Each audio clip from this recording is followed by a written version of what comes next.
Hi everyone, myself Nagaraj, Commerce lecturer at Vishal College of Commerce and Management, Sindhanuru. Today I am going to discuss an important chapter is foreign direct investment in the syllabus of Industrial Economics for BCom second semester, Gulbarga University, Kalburgi. So let us discuss this chapter. Unit 5 Foreign Direct Investment ಘಟಕ 5 ವಿದೇಶಿ ನೇರ ಹೂಡಿಕೆ. This chapter contains the several subtopics such as introduction, meaning of FDI, need for FDI in India, rules of FDI, government incentives to promote the FDI in India, advantages of FDI, disadvantages of FDI, FDI in wholesale and retail sector, and last one inflow of FDI in various sectors. ಈ ಎಲ್ಲ ಒಂದು points ಗಳ ಬಗ್ಗೆ ನಾವು ಈ ಒಂದು chapter ಅಲ್ಲಿ ನಾವು ತಿಳ್ಕೊಂತೀವಿ. ಏನಂದ್ರೆ ಈ ಒಂದು ವಿದೇಶಿ ಹೂಡಿಕೆ ಒಂದು ಪೀಠಿಕೆ ಭಾಗವನ್ನ, ವಿದೇಶಿ ಹೂಡಿಕೆಯ ಅರ್ಥವನ್ನ, ವಿದೇಶಿ ನೇರ ಹೂಡಿಕೆಯ ಅಗತ್ಯತೆಯನ್ನ, ವಿದೇಶಿ ನೇರ ಹೂಡಿಕೆಯ ಮಾರ್ಗಗಳನ್ನ, ಸರ್ಕಾರದ ಉಪಕ್ರಮಗಳು ಅಂದ್ರೆ ಈ ಒಂದು ವಿದೇಶಿ ನೇರ ಹೂಡಿಕೆಯನ್ನ ಜಾಸ್ತಿ ಮಾಡೋದಕ್ಕೆ, ಹೆಚ್ಚಳ ಮಾಡೋದಕ್ಕೆ ಸರ್ಕಾರ ತೆಗೆದುಕೊಂಡಿರುವ ಕ್ರಮಗಳೇನು ಅನ್ನೋದ್ರ ಬಗ್ಗೆ ನಾವು ನೋಡ್ತೀವಿ. ಅದಾದ್ಮೇಲೆ ವಿದೇಶಿ ನೇರ ಹೂಡಿಕೆಯ ಅನುಕೂಲಗಳು, ವಿದೇಶಿ ನೇರ ಹೂಡಿಕೆಯ ಅನಾನುಕೂಲಗಳು, ಸರಕು ಮತ್ತು ಚಿಲ್ಲರೆ ಕ್ಷೇತ್ರದಲ್ಲಿ ಈ ಒಂದು ವಿದೇಶಿ ನೇರ ಹೂಡಿಕೆ ಯಾವ ತರ ಇದೆ ಅನ್ನೋದನ್ನ ನೋಡ್ತೀವಿ. ಮತ್ತೆ ವಿವಿಧ ವಲಯಗಳಲ್ಲಿ ವಿದೇಶಿ ಹೂಡಿಕೆಯ ಒಳಹರಿವು, ಇನ್ಫ್ಲೋ, ಎಷ್ಟು ಇನ್ಫ್ಲೋ ಆಯಿತು ಇದನ್ನ 2019 ಅಂದ್ರೆ ರೀಸೆಂಟ್ ಆಗಿ ಎಷ್ಟು ಇನ್ಫ್ಲೋ ಆಯಿತು ಡಿಫರೆಂಟ್ ಸೆಕ್ಟರ್ ಅಲ್ಲಿ ಎಫ್ಡಿ ಅನ್ನೋದ್ರ ಬಗ್ಗೆ ನಾವು ಕೆಲವಿಷ್ಟು 5 ಚಾರ್ಟ್ ಗಳ ಮುಖಾಂತರ ನಾವು ಏನ್ ಮಾಡ್ತೀವಿ, ಈ ಒಂದು ಲಾಸ್ಟ್ ಪಾರ್ಟ್ ಅಲ್ಲಿ ನಾವು ನೋಡ್ತೀವಿ. So these points are covered in the chapter. Let us start the first introduction part. Okay, ಪೀಠಿಕೆ ಭಾಗವನ್ನು ನಾವು ಸ್ಟಾರ್ಟ್ ಮಾಡೋಣ. ಇಂಟ್ರೊಡಕ್ಷನ್ ಪಾರ್ಟ್ ಅಲ್ಲಿ ನಾವು ಏನು ನೋಡ್ತೇವೆ ಅಂದ್ರೆ, in a global economy today FDI is becoming more important than trade as a mode of international economic transaction. Any international economic transaction is a very important the investment of FDI in a domestic companies. ಅಂದ್ರೆ ಯಾವುದೇ ಒಂದು ದೇಶದಲ್ಲಿ ವಿದೇಶಿ ಒಂದು ಆರ್ಥಿಕ ಒಂದು transactions ಅಂದ್ರೆ ವಿದೇಶಿ ಒಂದು ವಹಿವಾಟಿನ ವಿಧಾನವಾಗಿ ಇಲ್ಲಿ FDI ಅನ್ನೋದು ಸಾಕಷ್ಟು ಅವಶ್ಯಕವಾಗಿದೆ ಅಂತ ಹೇಳ್ತಾರೆ. ಅಂದ್ರೆ any international economic transactions is becoming more important of FDI. ಅಂದ್ರೆ ಈ ಒಂದು ವಿದೇಶಿ ನೇರ ಹೂಡಿಕೆ ಅನ್ನೋದು ಯಾವುದೇ ಒಂದು ಅಂತಾರಾಷ್ಟ್ರೀಯ ವ್ಯಾಪಾರ ವಹಿವಾಟಿನಲ್ಲಿ ಅತಿ ಮುಖ್ಯವಾಗಿ, ಬಹು ಮುಖ್ಯವಾಗಿ ಬೇಕಾಗಿರೋ ಒಂದು ಹೂಡಿಕೆ ಆಗಿರುತ್ತೆ. ಅದನ್ನು ನಾವು ಏನು ಕರಿತೀವಿ, ವಿದೇಶಿ ನೇರ ಹೂಡಿಕೆ ಅಂತ ನಾವು ಹೇಳ್ತೀವಿ. And also FDI was introduced in the 1991 under the Foreign Exchange Management Act driven by the Financial Minister Manmohan Singh. In the act at time of 1991, the government of India was introduced the economic reforms to promote the different sectors of the country. ಅಂದ್ರೆ ಭಾರತ ಸರ್ಕಾರ ಏನು ಮಾಡುತ್ತಂದ್ರೆ 1991ರಲ್ಲಿ ಭಾರತ ಸರ್ಕಾರವು ವಿವಿಧ ವಲಯಗಳನ್ನು ಉತ್ತೇಜನಗೊಳಿಸಬೇಕೆಂಬ ಒಂದು ಉದ್ದೇಶದಿಂದ 1991ರಲ್ಲಿ ಹೊಸ ಅಥವಾ ನೂತನ ಆರ್ಥಿಕ ಸುಧಾರಣೆಗಳನ್ನ ಜಾರಿಗೆ ತಂದಿರುತ್ತೆ. ಈ ಒಂದು ನೂತನ ಆರ್ಥಿಕ ಸುಧಾರಣೆಗಳ ಮೂಲಕ ಏನಾಗ್ತಂದ್ರೆ ಭಾರತ ಸರ್ಕಾರ ಸಾಕಷ್ಟು ಕ್ರಮಗಳನ್ನ, ಹೊಸ ಒಂದು ಕ್ರಮಗಳನ್ನ ತೆಗೆದುಕೊಳ್ಳುತ್ತೆ. ಸೊ ಆ ಒಂದು ಕ್ರಮಗಳಲ್ಲಿ ಫೇಮಾ ಆಕ್ಟ್ ಅನ್ನು ಜಾರಿಗೆ ತರ್ತಾರೆ. Foreign exchange management act to enacted in 1991ರಲ್ಲಿ ಒಂದು ವಿದೇಶಿ ವಿನಿಮಯ ನಿರ್ವಹಣಾ ಕಾಯ್ದೆಯನ್ನು ಜಾರಿಗೆ ತರ್ತಾರೆ. ಈ ಒಂದು ಕಾಯ್ದೆ ಅಡಿಯಲ್ಲಿ ಹಾಗೆ ಒಂದು ಫೈನಾನ್ಸಿಯಲ್ ಮಿನಿಸ್ಟರ್ ಆದಂತ ಮನಮೋಹನ್ ಸಿಂಗ್ ಅವರು ಏನ್ ಮಾಡ್ತಾರೆ ಅಂದ್ರೆ FDI ಕಾನ್ಸೆಪ್ಟ್ ಅನ್ನ ಡಿಟೇಲ್ ಆಗಿ ಅಲ್ಲಿ ಇಂಪ್ಲಿಮೆಂಟ್ ಮಾಡ್ತಾರೆ. ಸೊ ಆ ಒಂದು ಕಾರಣಕ್ಕೋಸ್ಕರ FDI was introduced in 1991 under the Foreign Exchange Management Act driven by the Financial Minister Manmohan Singh. 1991ರಲ್ಲಿ ಅಂದಿನ ಹಣಕಾಸು ಸಚಿವರಾಗಿದ್ದ ಮನಮೋಹನ್ ಸಿಂಗ್ ಅವರು ಏನ್ ಮಾಡ್ತಾರೆ ಅಂದ್ರೆ ಈ ಒಂದು ವಿದೇಶಿ ವಿನಿಮಯ ನಿರ್ವಹಣಾ ಕಾಯ್ದೆಯ ಒಂದು ಅಡಿಯಲ್ಲಿ ವಿದೇಶಿ ನೇರ ಹೂಡಿಕೆಯನ್ನ ಅವ್ರು ಏನ್ ಮಾಡ್ತಾರೆ, ಅಲ್ಲಿ ಜಾರಿಗೊಳಿಸ್ತಾರೆ ಅಂತ ಹೇಳ್ತಾರೆ. And also FDI in India is a major monetary source for economic development in India. ಅಂದ್ರೆ ಭಾರತ ದೇಶದಲ್ಲಿ ಒಂದು ಆರ್ಥಿಕ ಅಭಿವೃದ್ಧಿಗೆ FDI ಅನ್ನೋದು is a major monetary source ಅಂತ ಹೇಳ್ತಾರೆ. Because of we generally see the problem lack of investment in the domestic industries or domestic investment scarcity of investment ಅಂತ ಹೇಳ್ಬೋದು. ಅಂದ್ರೆ ನಾವು ಸಾಮಾನ್ಯವಾಗಿ ಕಂಪನಿಗಳಲ್ಲಿ ಹೂಡಿಕೆಯ ಕೊರತೆಯನ್ನು ನಾವು ನೋಡ್ತೀವಿ. ಸೊ ಆ ಒಂದು ಕಾರಣಕ್ಕೋಸ್ಕರ you have to fill the investment gap, ಅಂದ್ರೆ ಈ ಒಂದು ಹೂಡಿಕೆ ಅಂತರವನ್ನು ತುಂಬಲು the government of India was allowed the FDI in a different sectors or different production process, ಅಂದ್ರೆ ವಿವಿಧ ಒಂದು ಉತ್ಪಾದನಾ ಪ್ರಕ್ರಿಯೆಗಳಲ್ಲಿ ಭಾರತ ಸರ್ಕಾರ ಏನ್ ಮಾಡ್ತಂದ್ರೆ ದೇಶೀಯ ಹೂಡಿಕೆಯ ಒಂದು ಕೊರತೆಯನ್ನು ತುಂಬಲು ಏನ್ ಮಾಡುತ್ತೆ ಅಂದ್ರೆ ಈ ಒಂದು ವಿದೇಶಿ ಹೂಡಿಕೆಯನ್ನ ಅಥವಾ ವಿದೇಶಿ ನೇರ ಹೂಡಿಕೆಯನ್ನು ಅದು ಏನ್ ಮಾಡುತ್ತೆ ಬರಮಾಡಿಕೊಳ್ಳುತ್ತೆ. So that's the FDI is a major monetary source for economic development India, ಅಂದ್ರೆ ಭಾರತ ದೇಶದ ಒಂದು ಆರ್ಥಿಕ ಅಭಿವೃದ್ಧಿಗೆ ಈ ಒಂದು FDI ವಿದೇಶಿ ನೇರ ಹೂಡಿಕೆ ಫಾರಿನ್ ಡೈರೆಕ್ಟ್ ಇನ್ವೆಸ್ಟ್ಮೆಂಟ್ ಅನ್ನೋದು ತುಂಬಾ ಅಗತ್ಯವಾಗಿದೆ ಅಂತ ಹೇಳ್ತಾರೆ.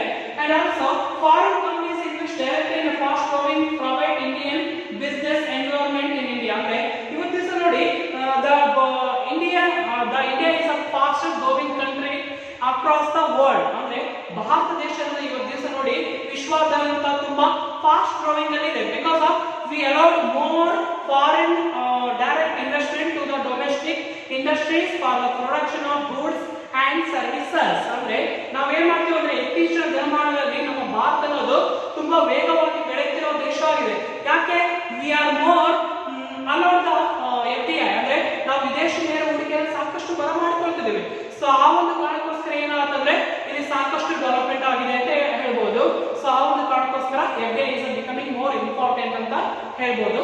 ಅಂಡ್ ಇನ್ನೊಂದು ವಿಷಯ ಏನಪ್ಪಾ ಅಂತಂದ್ರೆ ನಾವು wonder that the government of India, the Indian Finance Minister Nirmala Sitharaman was increased FDI 49% to the 74% in the domestic companies or domestic different sectors, ಅಂದ್ರೆ ನಮ್ಮ ಒಂದು ಇಂದಿನ ದಿನಮಾನಗಳಲ್ಲಿ ಒಂದು ದಿನದ ಹಿಂದೆ ಏನಾಗ್ತಂದ್ರೆ ನಮ್ಮ ಭಾರತ ಸರ್ಕಾರದ ಒಂದು ಹಣಕಾಸು ಸಚಿವರಾದಂತ ಶ್ರೀಮತಿ ನಿರ್ಮಲಾ ಸೀತಾರಾಮನ್ ಅವರು ಏನ್ ಮಾಡ್ತಾರೆ ಅಂತಂದ್ರೆ ಈ ಒಂದು ವಿದೇಶಿ ನೇರ ಹೂಡಿಕೆಯ ಒಂದು ಒಳಹರಿವಾದ ಒಂದು ಪ್ರಮಾಣವನ್ನ 49% ಶೇಕಡ 74ಕ್ಕೆ ಹೆಚ್ಚಳ ಮಾಡ್ತಾರೆ. ಇದರ ಒಂದು ಮುಖ್ಯ ಉದ್ದೇಶ ಏನಂತಂದ್ರೆ was more allowed the foreign direct investment to the domestic companies, ಅಂದ್ರೆ ಡೊಮೆಸ್ಟಿಕ್ ಪ್ರೈವೇಟ್ ಕಂಪನೀಸ್, ಅಂದ್ರೆ ನಮ್ಮ ದೇಶದ ಒಂದು ಖಾಸಗಿ ಒಂದು ಕಂಪನಿಗಳಲ್ಲಿ ಸಾಕಷ್ಟು ಹೂಡಿಕೆ ಆಗಬೇಕನ್ನೋ ಒಂದು ಕಾರಣಕ್ಕೋಸ್ಕರ ನಿರ್ಮಲಾ ಸೀತಾರಾಮನ್ ಅವರು ಏನ್ ಮಾಡ್ತಾರೆ ಅಂದ್ರೆ ಈ ಒಂದು ವಿದೇಶಿ ನೇರ ಹೂಡಿಕೆ ಒಂದು ಪ್ರಮಾಣವನ್ನ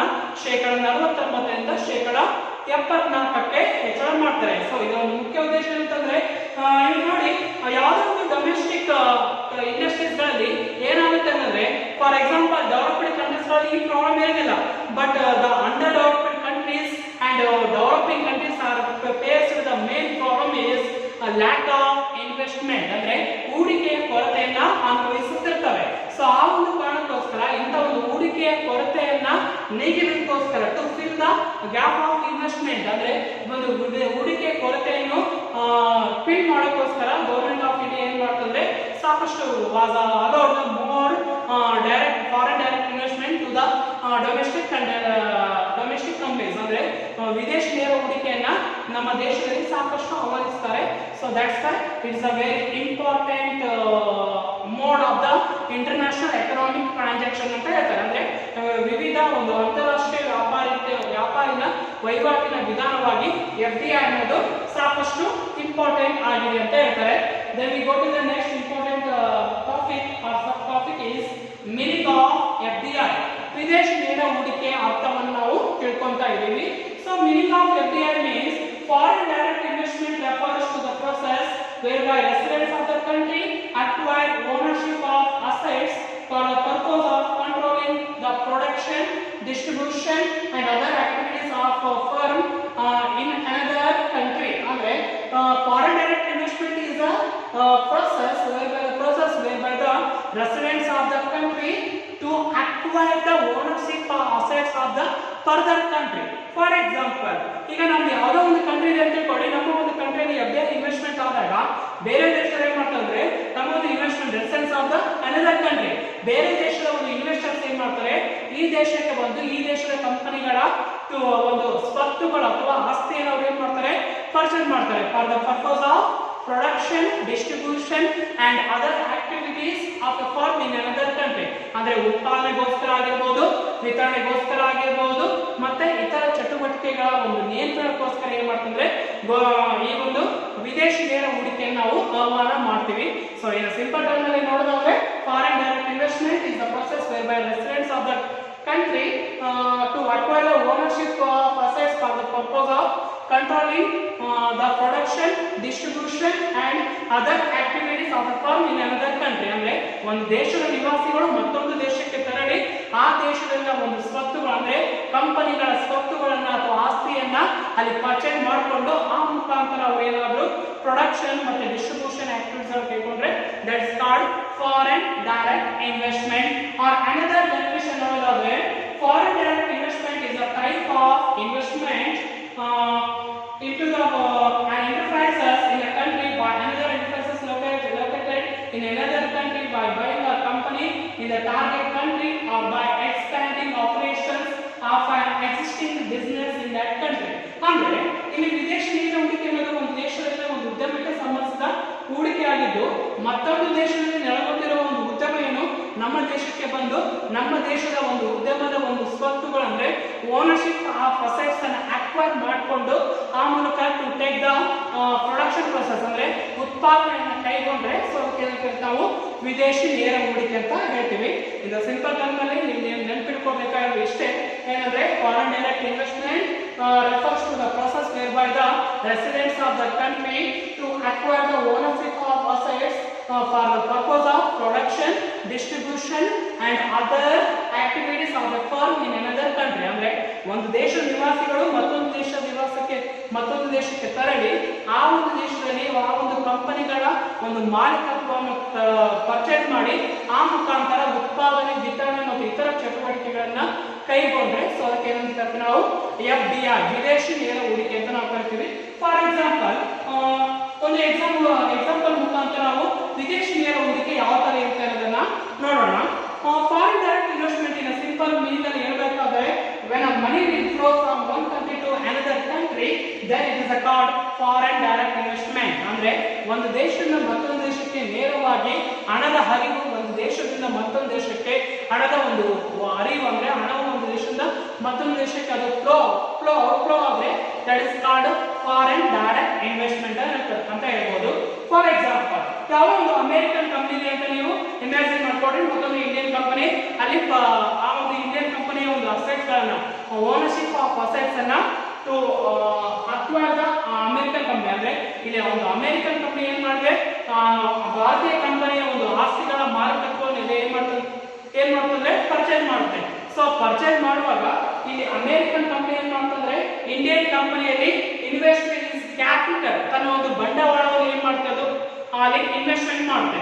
ಯಾವ ತರ ಅಂತಂದ್ರೆ ಈ ಒಂದು ಅಮೆರಿಕನ್ ಕಂಪನಿ ಏನ್ ಮಾಡ್ಬೋದು ಇಂಡಿಯನ್ ಕಂಪನಿಯ ownership of assets to purchase ಅಂದ್ರೆ ಅದನ್ನ ಏನ್ ಮಾಡ್ಬೋದು ಅದರ ತೆಗೆದುಕೊಂಡು ಆ ಮುಖಾಂತರ to take the production, distribution and other activities of a firm. ಅಂದ್ರೆ ಆ ಉದ್ಯಮದ ಎಲ್ಲಾ ರೀತಿಯ ಒಂದು ಉದ್ಯಮ ಚಟುವಟಿಕೆಗಳನ್ನ, ಉತ್ಪಾದನೆಯನ್ನ, ಅದೇ ತರ ವಿತರಣಾ ಪ್ರಕ್ರಿಯೆಗಳನ್ನ ತನ್ನ ತೆಕ್ಕೆಗೆ ತೆಗೆದುಕೊಂಡು ಆ ಮೂಲಕ ಏನ್ ಮಾಡ್ತಂದ್ರೆ ಓನರ್ಶಿಪ್ ಅಸೆಟ್ಸ್ ಏನಾಗುತ್ತೆ ಇಂಡಿಯನ್ ಕಂಪನಿಯಿಂದ ಅಮೆರಿಕನ್ ಕಂಪನಿ ಏನಾಗುತ್ತೆ ಅಲ್ಲಿ ಸೋಲ್ಡ್ ಔಟ್ ಆಗುತ್ತೆ. ಸೊ ಆ ಒಂದು ಕಾರಣಕ್ಕೋಸ್ಕರ ಈ ತರ ಒಂದು ಅಮೆರಿಕನ್ ಕಂಪನಿ ಏನ್ ಮಾಡ್ಬೋದು ಇಂಡಿಯನ್ ಕಂಪನಿಯ ಒಂದು ಅಸೆಟ್ಸ್ ಓನರ್ಶಿಪ್ ಆಫ್ ಅಸೆಟ್ಸ್ ಅನ್ನು ಪರ್ಚೇಸ್ ಮಾಡಿ ಆ ಮುಖಾಂತರ ಅಮೆರಿಕನ್ ಕಂಪನಿ ಏನ್ ಮಾಡ್ಬೋದು ತನ್ನ ಒಂದು ಬಂಡವಾಳವನ್ನ ಆ ಒಂದು ಇಂಡಿಯನ್ ಕಂಪನಿಯ ಮೇಲೆ ಹೂಡಿಕೆ ಮಾಡಿ ಆ ಮೂಲಕ ಏನ್ ಮಾಡ್ಬೋದು ಎಲ್ಲ ಒಂದು ಓನರ್ಶಿಪ್ ಆಫ್ ಅಸೆಟ್ಸ್ ಅನ್ನು ತೆಗೆದುಕೊಂಡು ಆ ಮುಖಾಂತರ ಪ್ರೊಡಕ್ಷನ್ ಪ್ರೊಸೆಸ್ ಅನ್ನ ಅಲ್ಲಿ ಮುಂದುವರಿಸಬಹುದು ಅಂತ ಹೇಳ್ತಾರೆ. This is the meaning of FDI. Then we go to the next important subtopic is need for FDI in India. Bharat ದೇಶದಲ್ಲಿ ಒಂದು ವಿದೇಶಿ ಹೂಡಿಕೆಯ ಒಂದು ಅಗತ್ಯತೆ ಏನಿದೆ ಅನ್ನೋದ್ರ ಬಗ್ಗೆ ನಾವು ತಿಳ್ಕೊತಿದ್ದೀವಿ. What are the reasons behind the need for FDI in India ಅಂದ್ರೆ ಈ ಒಂದು ವಿದೇಶಿ ಹೂಡಿಕೆ ಒಂದು ಅಗತ್ಯತೆಗೆ ಮುಖ್ಯ ಕಾರಣಗಳು ಏನು ಅನ್ನೋದ್ರ ಬಗ್ಗೆ ನಾವು ತಿಳ್ಕೊತಿದ್ದೀವಿ. Let us know the points such as first and foremost point is sustaining a high level of investment. ಉನ್ನತ ಮಟ್ಟದ ತಂತ್ರಜ್ಞಾನದ ಹೂಡಿಕೆಯನ್ನು ಉಳಿಸಿಕೊಳ್ಳುವುದು ಇದರ ಒಂದು ಪ್ರಮುಖ ಉದ್ದೇಶವಾಗಿರುತ್ತೆ ಅಂತ ಹೇಳ್ತಾರೆ. For example sustaining high level of investment is very essential for the development of domestic industries ಅಂತ ಹೇಳ್ಬೋದು. ಅಂದ್ರೆ ಯಾವುದೇ ಒಂದು ದೇಶದ ಒಂದು ಕೈಗಾರಿಕೆಗಳ ಒಂದು ಅಭಿವೃದ್ಧಿಗೋಸ್ಕರ ಏನಾಗುತ್ತೆ ಅಂದ್ರೆ ಅಲ್ಲಿ ವಿದೇಶಿ ನೇರ ಹೂಡಿಕೆ ಅನ್ನೋದು ಸಾಕಷ್ಟು ಅಗತ್ಯವಾಗಿ ಬೇಕಾಗುತ್ತೆ ಅಂತ ಹೇಳ್ತಾರೆ. ಅಂದ್ರೆ ಫಾರ್ ಎಕ್ಸಾಂಪಲ್ ಯಾವುದೇ ಒಂದು ಟೆಕ್ನಾಲಜಿ ನಾವು ಯೂಸ್ ಮಾಡ್ಕೊಂತೀವಿ ಅಂದ್ರೆ ಅದು ಸಸ್ಟೈನ್ ಲೆವೆಲ್ ಅಲ್ಲಿ ಇರಬೇಕು. ನಾವು ಇಂದಿನ ದಿನಮಾನಗಳಲ್ಲಿ we not use the more labour intensive technology, we use the more capital intensive technology because of to gain the higher profits. ಅಂದ್ರೆ ನಾವು ಸಾಕಷ್ಟು ಲಾಭವನ್ನು ಗಳಿಸುವ ಉದ್ದೇಶದಿಂದ ನಾವು ಏನ್ ಮಾಡ್ತೀವಿ ಅಂದ್ರೆ ಈ ಒಂದು ತಂತ್ರಜ್ಞಾನವನ್ನ ಜಾಸ್ತಿ ಬಳಸ್ಕೊಂತೀವಿ. ಸೊ ಅದಕ್ಕೋಸ್ಕರ ಇಂಥ ಒಂದು ತಂತ್ರಜ್ಞಾನ ಜಾಸ್ತಿ ಬಳಸ್ಕೋಬೇಕಂದ್ರೆ ಡೊಮೆಸ್ಟಿಕ್ ಇನ್ವೆಸ್ಟ್ಮೆಂಟ್ ತುಂಬಾ ಸ್ಕ್ಯಾನ್ ಇರುತ್ತೆ.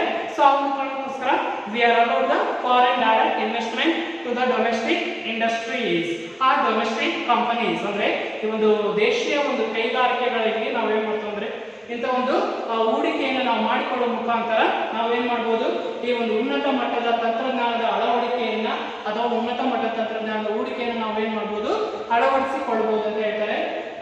The second point is to fill the technological gap. ತಂತ್ರಜ್ಞಾನದ ಅಂತರವನ್ನು ತುಂಬುವುದು ಇದರ ಒಂದು ಅಗತ್ಯವಾಗಿರುತ್ತೆ ಅಂತ ಹೇಳ್ತಾರೆ. FDA ನಾವು ಯಾಕೆ ಅಲೋ ಮಾಡ್ತೀವಿ ಅಂದ್ರೆ to fill the technological gap in the production process. ಅಂದ್ರೆ ಉತ್ಪಾದನಾ ಪ್ರಕ್ರಿಯೆಯಲ್ಲಿ ತಂತ್ರಜ್ಞಾನದ ಅಂತರವನ್ನು ತುಂಬುವುದಕ್ಕೆ ನಾವು ಏನ್ ಮಾಡ್ತೀವಿ ಅಂತಂದ್ರೆ ವಿದೇಶಿ ನೇರ ಹೂಡಿಕೆಯನ್ನು ನಾವು ಬರಮಾಡಿಕೊಳ್ತೀವಿ ಅಂತ ಹೇಳ್ತಾರೆ.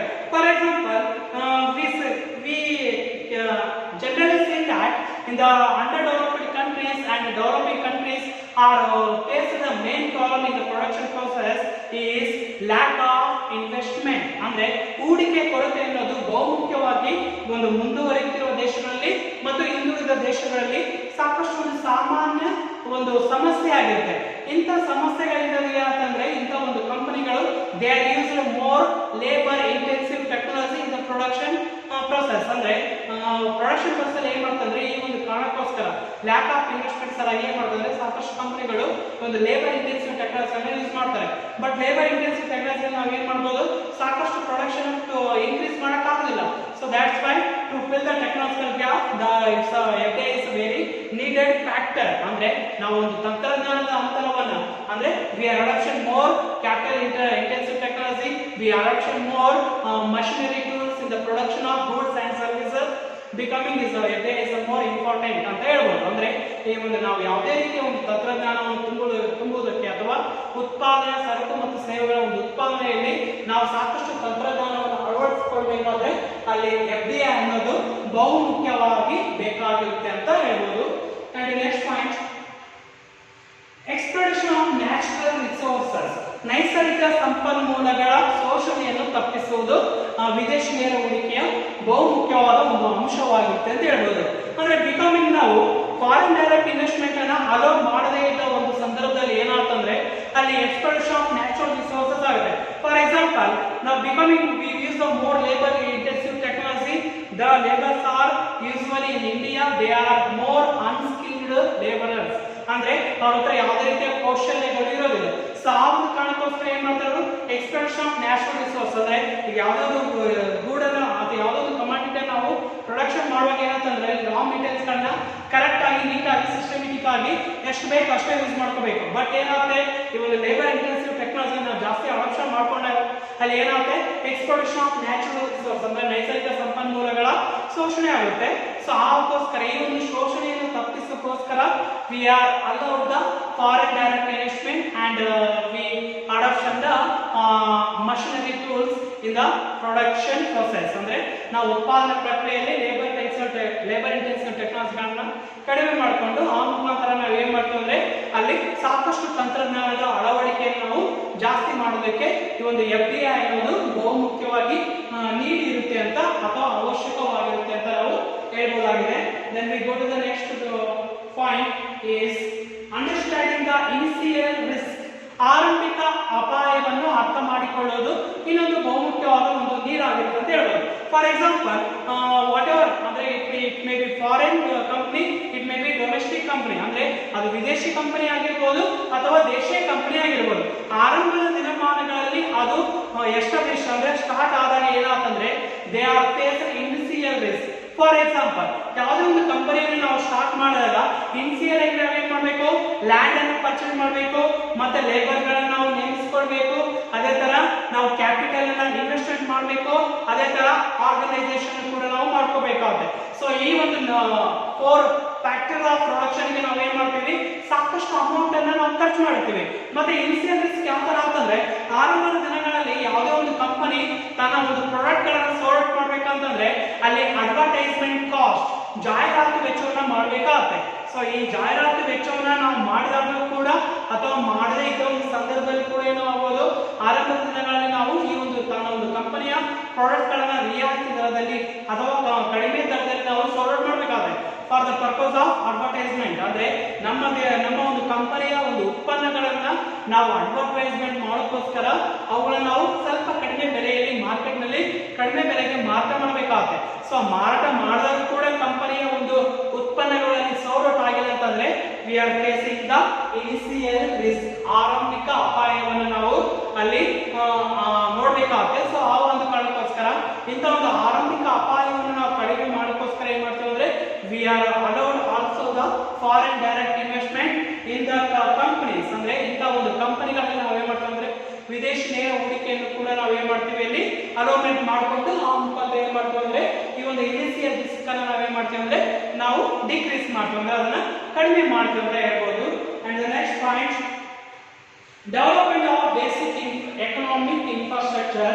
The FDI, foreign direct investment, has developed the basic economic infrastructure in the country, whatever it may be, road transport, railway transport, electricity or banking system, whatever it may be. ಅಂದ್ರೆ ನಮ್ಮ ಒಂದು ದೇಶದಲ್ಲಿ ಒಂದು ಆರ್ಥಿಕ ಮೂಲ ಸೌಕರ್ಯಗಳನ್ನ ಅಭಿವೃದ್ಧಿ ಮಾಡೋದು ಬಹುಮುಖ್ಯ ಅಂಶವಾಗಿರುತ್ತೆ. ಅದು ರಸ್ತೆಗಳ ಒಂದು ಅಭಿವೃದ್ಧಿ ಆಗಿರ್ಬೋದು, ಮತ್ತೆ ರೈಲ್ ಟ್ರಾನ್ಸ್ಪೋರ್ಟ್ ಆಗಿರ್ಬೋದು, ಅದೇ ರೈಲ್ವೆ ಒಂದು ಟ್ರಾನ್ಸ್ಪೋರ್ಟ್ ಆಗಿರ್ಬೋದು, ಅದೇ ತರ ಎಲೆಕ್ಟ್ರಿಸಿಟಿ ಆಗಿರ್ಬೋದು, ಅದೇ ತರ ಬ್ಯಾಂಕಿಂಗ್ ಸಿಸ್ಟಮ್ ಆಗಿರ್ಬೋದು. ಪ್ರತಿಯೊಂದು ಎಕನಾಮಿಕ್ ಇನ್ಫ್ರಾಸ್ಟ್ರಕ್ಚರ್ ದೇಶಕ್ಕೆ ಏನು ಒಂದು ಆರ್ಥಿಕವಾಗಿ ಮೂಲ ಸೌಕರ್ಯಗಳು ಅಗತ್ಯ ಇದಾವೋ ಅವುಗಳನ್ನು ನಾವು ಡೆವಲಪ್ಮೆಂಟ್ ಮಾಡೋದಕ್ಕೆ FDI is a very need factor ಅಂತ ಹೇಳ್ಬೋದು. ಅದೊಂದು ಅತಿ ಮುಖ್ಯವಾಗಿ ಬೇಕಾಗಿರುವ ಅಂಶ ಅಂತ ಹೇಳ್ಬೋದು. ಯಾಕೆ ಎಕನಾಮಿಕ್ ಇನ್ಫ್ರಾಸ್ಟ್ರಕ್ಚರ್ ಡೆವಲಪ್ಮೆಂಟ್ ಮಾಡೋದಕ್ಕೆ FDI ಯಾಕೆ ಡೆವಲಪ್ಮೆಂಟ್ ಮಾಡ್ತೀವಿ ಅಂತಂದ್ರೆ, ನಾ ಆಗಲೇ ಹೇಳಿರುವಾಗೆ any under developed countries and developed countries are facing the problem of lack of investment. ಅಂದ್ರೆ ಅಲ್ಲಿ ಹೂಡಿಕೆಯ ಕೊರತೆ ಇರೋದು ಪ್ರತಿಯೊಂದು ಮುಂದುವರಿಯುತ್ತಿರುವ ದೇಶಗಳಲ್ಲಿ ಮತ್ತು ಹಿಂದುಳಿದ ದೇಶಗಳಲ್ಲಿ ಸಾಕಷ್ಟು ಸಾಮಾನ್ಯ ಅಂಶವಾಗಿರುತ್ತೆ. ಸೊ ಆ ಒಂದು ಕಾರಣಕ್ಕೋಸ್ಕರ ಏನ್ ಮಾಡ್ತೀವಿ ನಾವು FDI ನ ಬಿಕಮಿಂಗ್ ಮೋರ್ ನಾವು ಅಲೋಮೆಂಟ್ ಮಾಡ್ತೀವಿ. ಸೊ ಅಲೋಮೆಂಟ್ ಮಾಡಿದಾಗ ಏನಾಗ್ತಂದ್ರೆ, ಅಲೋಟ್ ಮಾಡಿದಾಗ ಏನಾಗ್ತಂದ್ರೆ ಅಲ್ಲಿ development of economic, basic economic infrastructure ಅಂದ್ರೆ ಮೂಲ ಆರ್ಥಿಕ ಸೌಕರ್ಯಗಳು ಅಲ್ಲಿ ಅಭಿವೃದ್ಧಿ ಆಗ್ತವೆ ಅಂತ ಹೇಳ್ತಾರೆ. Then we go to the next point, improvement in balance of payments position. ಪಾವತಿ ಶುಲ್ಕಿನ ಸ್ಥಿತಿಯಲ್ಲಿ ಸುಧಾರಣೆ ಅಂತ ಹೇಳ್ಬೋದು.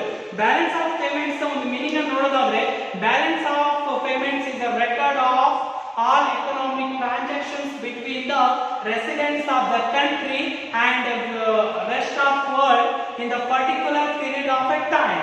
It is called balance of payments. ಅಂದ್ರೆ ಇಲ್ಲಿ ಪಾವತಿ ಶುಲ್ಕ ಅಂತಂದ್ರೆ ಯಾವುದೇ ಒಂದು ದೇಶದ ನಿವಾಸಿಗಳು ಒಂದು ನಿಶ್ಚಿತ ಸಮಯದಲ್ಲಿ ಜಗತ್ತಿನ ವಿವಿಧ ದೇಶಗಳೊಂದಿಗೆ ಮಾಡಿದ ಎಲ್ಲ ಆರ್ಥಿಕ ವ್ಯವಹಾರಗಳ ಸಮಗ್ರ ದಾಖಲೆಗಳನ್ನ ನಾವೇನ್ ಕರಿತೀವಿ, ಪಾವತಿ ಶುಲ್ಕ ಅಂತ ಕರಿತೀವಿ. ಪಾವತಿ ಶುಲ್ಕದಲ್ಲಿ ನಾವು ಸಾಮಾನ್ಯವಾಗಿ ಏನಂತಂದ್ರೆ ಇಂಪೋರ್ಟ್ ಮತ್ತೆ ಎಕ್ಸ್ಪೋರ್ಟ್ ಟ್ರಾನ್ಸಾಕ್ಷನ್ಸ್ ಅಂದ್ರೆ ಆಮದು ಮತ್ತು ರಫ್ತು ವ್ಯವಹಾರಗಳನ್ನ ನಾವು ನೋಡ್ತೀವಿ. ಈ ಒಂದು ಆಮದು ಮತ್ತು ರಫ್ತು ವ್ಯವಹಾರಗಳು ಸರಿಸಮಾನವಾಗಿರಬೇಕು, ಇಲ್ಲವೇ ರಫ್ತು ವ್ಯವಹಾರಗಳು ಜಾಸ್ತಿ ಇರಬೇಕು ಮತ್ತು ಆಮದು ವ್ಯವಹಾರಗಳು ಕಡಿಮೆ ಇದ್ದಾಗ ಮಾತ್ರ ಆ ಒಂದು ಬ್ಯಾಲೆನ್ಸ್ ಆಫ್ ಪೇಮೆಂಟ್ಸ್ ಏನಾಗುತ್ತೆ ಅಲ್ಲಿ ಫೇವರೇಬಲ್ ಆಗಿರುತ್ತೆ ಆ ಒಂದು ಕಂಟ್ರಿಗೆ. ಸೊ ಆ ಒಂದು ಕಾರಣಕ್ಕೋಸ್ಕರ FDI ನಾವು ಸಾಕಷ್ಟು ಇಂಪೋರ್ಟ್ ಮಾಡ್ಕೊಂಡಾಗ ಅದನ್ನ ನಾವು ಜಾಸ್ತಿ ಅಲೋಮೆಂಟ್ ಮಾಡಿದಾಗ ಏನಂತ ನಾವು ಸಾಕಷ್ಟು production of goods and service ಅಂದ್ರೆ ಸರಕುಗಳನ್ನ ನಾವು ಉತ್ಪಾದನೆ ಮಾಡಬಹುದು. ಇದರಿಂದ ಏನ್ ಮಾಡಬಹುದು ನಾವು we are more export and less import ಅಂದ್ರೆ ನಾವು ಜಾಸ್ತಿ ಎಕ್ಸ್ಪೋರ್ಟ್ ಮಾಡಬಹುದು ಮತ್ತೆ ಕಡಿಮೆ ಇಂಪೋರ್ಟ್ ಮಾಡಿಕೊಂಡಾಗ ಇಲ್ಲಿ ಏನಾಗುತ್ತೆ improvement in balance of payments position ಅಂದ್ರೆ ಪಾವತಿ ಶುಲ್ಕಿನಲ್ಲಿ ಇಲ್ಲಿ ಸುಧಾರಣೆ ಆಗುತ್ತೆ ಅಂತ ಹೇಳ್ತಾರೆ. Then we go to the next point, foreign firms help in increasing competition. ಸ್ಪರ್ಧೆಯನ್ನು ಹೆಚ್ಚಿಸಲು ವಿದೇಶಿ ಉದ್ಯಮವು ಸಹಾಯ ಮಾಡುತ್ತೆ ಅಂತ ಹೇಳ್ತಾರೆ. ಫಾರ್ ಎಕ್ಸಾಂಪಲ್, ಈಗ ಯಾವುದೇ ಒಂದು ವಿದೇಶಿ ಉದ್ಯಮ ಯಾವ ತರ ಸಹಾಯ ಮಾಡುತ್ತೆ ಅಂತಂದ್ರೆ ನೋಡಿ, we are becoming more allowed the foreign direct investment that foreign company has produce goods and services in the domestic country. ಅಂದ್ರೆ ನಾವು ಬೇರೆ ದೇಶದ ಒಂದು ಕಂಪನಿಗೆ ನಾವು ಸಾಕಷ್ಟು ಏನಾದರೂ ಅವಕಾಶ ಕೊಟ್ಟಿಗೆ ಏನಂತೆ ಅಂತ ಒಂದು ಕಂಪನಿ ನಮ್ಮ ದೇಶದಲ್ಲಿ ಬಂದು ಏನ್ ಮಾಡ್ತವೆ, ಇನ್ವೆಸ್ಟ್ಮೆಂಟ್ ಮಾಡಿ ಅಲ್ಲಿ production of goods and services production ಮಾಡುತ್ತೆ. ಅದನ್ನ ನಮ್ಮ ದೇಶದಿಂದ ಮತ್ತೊಂದು ದೇಶಕ್ಕೆ ಅದು ಏನ್ ಮಾಡುತ್ತೆ, ಸಾಕಷ್ಟು ಎಕ್ಸ್ಪೋರ್ಟ್ ಮಾಡುತ್ತೆ. ಸೊ ಆ ಒಂದು ಎಕ್ಸ್ಪೋರ್ಟ್ ಮಾಡಿದಾಗ ಏನಾಗ್ತಂದ್ರೆ ಇಲ್ಲಿ ಕಾಂಪಿಟೇಷನ್ ಅನ್ನೋದು ಕೂಡ ಇನ್ಕ್ರೀಸ್ ಆಗುತ್ತೆ. ಸೊ ಅದರ ಮೇಲೆ ಫಾರಿನ್ ಫರ್ಮ್ಸ್ ಇನ್ಕ್ರೀಸ್ ಕಾಂಪಿಟೇಷನ್. ಅಂದ್ರೆ ಇಂಥ ಒಂದು ಕಂಪನಿಗಳು ಏನ್ ಮಾಡ್ತಾವ ಅಂದ್ರೆ ವಿದೇಶಿ ಸ್ಪರ್ಧೆ ಅಥವಾ ಸ್ಪರ್ಧೆಯನ್ನ ಹೆಚ್ಚಿಸಲು ವಿದೇಶಿ ಉದ್ಯಮಗಳು ಕೂಡ ಸಹಾಯ ಮಾಡುತ್ತವೆ ಅಂತ ಹೇಳ್ತಾರೆ. Then we go to the next point. FDI boosts development of various fields, whatever it may be, industrial sector or service sector. ಅದು ಕೈಗಾರಿಕಾ ವಲಯ ಆಗಿರ್ಬೋದು ಅಥವಾ ಸೇವಾ ವಲಯ ಆಗಿರ್ಬೋದು. ಇಂಥ ವಿವಿಧ ವಲಯಗಳಲ್ಲಿ ಈ FDI ಏನ್ ಮಾಡ್ತಾರೆ, ದ ಡೆವಲಪ್ಮೆಂಟ್ ಪ್ರೋಸೆಸ್ ಅಲ್ಲಿ ಏನ್ ಮಾಡ್ತಾರೆ, ಅದು ಇನ್ಕ್ರೀಸ್ ಮಾಡುತ್ತೆ. ಸೊ ಆ ಒಂದು ಕಾರಣಕ್ಕೋಸ್ಕರ ಇಟ್ಸ್ ಅ ನೆಸೆಸರಿ ಥಿಂಗ್ ಅಂತ ಹೇಳ್ಬೋದು. And then we go to the next point, FDI and employment. ವಿದೇಶಿ ಹೂಡಿಕೆ ಮತ್ತು ಉದ್ಯೋಗ ಅಂತ ಹೇಳ್ಬೋದು. ವಿದೇಶಿ ಹೂಡಿಕೆ ಮತ್ತು ಉದ್ಯೋಗದ ನಡುವೆ ಏನಿದೆ, it's a direct relationship between the foreign direct investment and employment opportunities. ಹೇಗೆ, ಫಾರ್ ಎಕ್ಸಾಂಪಲ್ ನಾವು ಫಾರಿನ್ ಡೈರೆಕ್ಟ್ ಇನ್ವೆಸ್ಟ್ಮೆಂಟ್ ಅಲೋ ಮಾಡಿದಾಗ ಏನಾಗ್ತದೆ, ನಾವು ಲೇಬರ್ ಇಂಟೆನ್ಸಿವ್ ಟೆಕ್ನಾಲಜಿ ಯೂಸ್ ಮಾಡ್ಬೋದು. ಬಟ್ ಏನಂದ್ರೆ ನಾವು ಫಾರಿನ್ ಡೈರೆಕ್ಟ್ ಇನ್ವೆಸ್ಟ್ಮೆಂಟ್ ಅನ್ನು ಅಲೋ ಮಾಡಿದಾಗ ಏನಂತೆ, we use capital intensive technology also. ಅಂದ್ರೆ ಬಂಡವಾಳ ತಂತ್ರಜ್ಞಾನ ಕೂಡ ನಾವು ಅಲ್ಲೇ ಬಳಸ್ಕೊಳ್ತೀವಿ.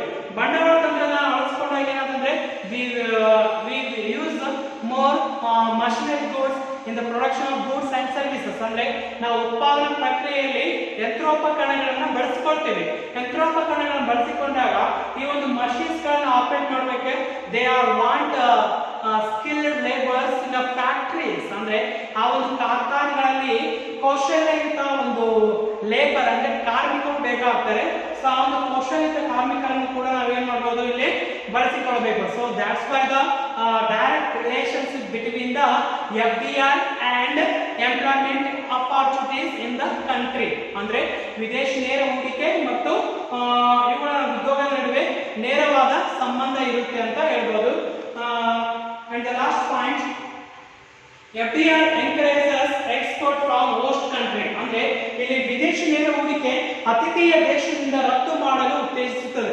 ಅಂದ್ರೆ ಈ ಅತಿಥೇಯ ದೇಶ ಅಂದ್ರೆ ಯಾವ ಒಂದು ದೇಶ ಈ ಒಂದು FDI ಅನ್ನ ಅಲೋಮೆಂಟ್ ಮಾಡಿದೆ, ಅದನ್ನ ಆಹ್ವಾನಿಸಿದೆ ಅಂತ ದೇಶವನ್ನು ನಾವೇ ಕರಿತೀವಿ ಹೋಸ್ಟ್ ಕಂಟ್ರಿ ಅಂತ ಕರಿತೀವಿ.